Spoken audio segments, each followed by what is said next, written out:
So here we have the BMW X3 automatic on a 17 plate. I'm going to start off by showing you around the outside of the car, and then we'll hop in and run through some controls on the inside. But from the outside, you can see it's a 5-door car with alloy wheels and tinted windows.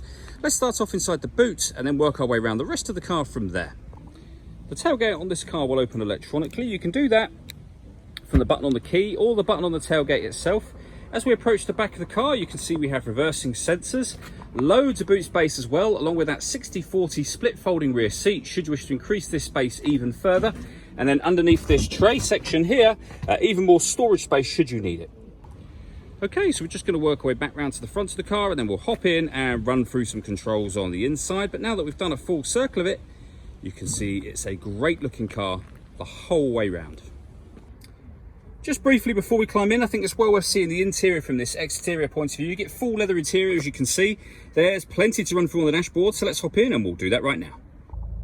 Okay, now that we're inside the car, we're going to start with the dials. On the far left-hand side, we have the fuel gauge, followed by the speedometer, then the rev counter and coolant temperature gauge. In the middle, you can see the total miles for the car. They are 33,836. The information displayed above that can be changed using a button on the end of the indicator stalk for various bits of trip computer and fuel economy information. If we back out to the steering wheel, on the left-hand side, we have cruise control, and on the right-hand side, stereo and phone controls. Just behind the steering wheel, we have this plus paddle and the minus one on the other side. That is so that you can change gear manually with this automatic gearbox, should you wish to do that.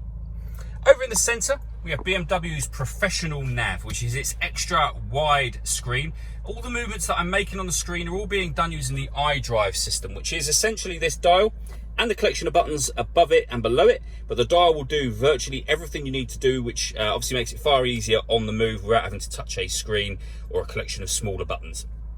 So using that dial, you'll be able to see that this car has got satellite navigation, for example. A really clear system, especially with that extra wide screen. Press the menu button, we'll go back to where we started. You can pair your phone under the communication heading. Under radio and media, you'll find obviously your radio stations. So DAB, FM and AM, you're able to listen to music on any of those. If you want to listen to your own music, you can do that in many ways, including auxiliary input, CD, and also Bluetooth audio, as well as USB at the bottom there. So loads of ways to listen to your music in this car. And then at the end here, we have various different bits of car information, like trip computer information, for example, in that section just there. Working our way down, we have dual zone climate control. So you can adjust the passenger temperature, the driver temperature, the fan speed up and down. You can determine what direction you'd like the air to be distributed in within the car. When you're happy with those settings, this button turns the air conditioning off or back on again, or hit auto. In doing so, the car will now take control of the direction of the air and the fan speed to maintain the temperatures that you've asked for. You can override that simply by pressing the auto button again, and you'll go back to whatever setting you had it on previously. We've also got heated driver seat with 3 different heat settings, and then the same over on the passenger side. Again, 3 different heat settings. Below that, you'll see the CD player, the main volume for the stereo as well.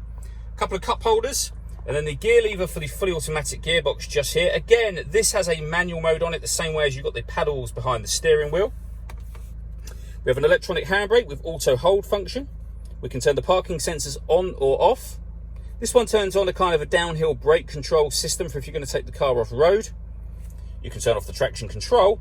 And then lastly, these buttons will change the driving setup of the car. So you can put it into sport mode, comfort, which is your everyday driving, and then Eco Pro as well. All that leaves me to say is thank you for taking the time to watch this video. If you'd like to come and see the car for yourself and have a test drive, please feel free to give us a call here at Mach 1 Cars. We'd love to hear from you soon.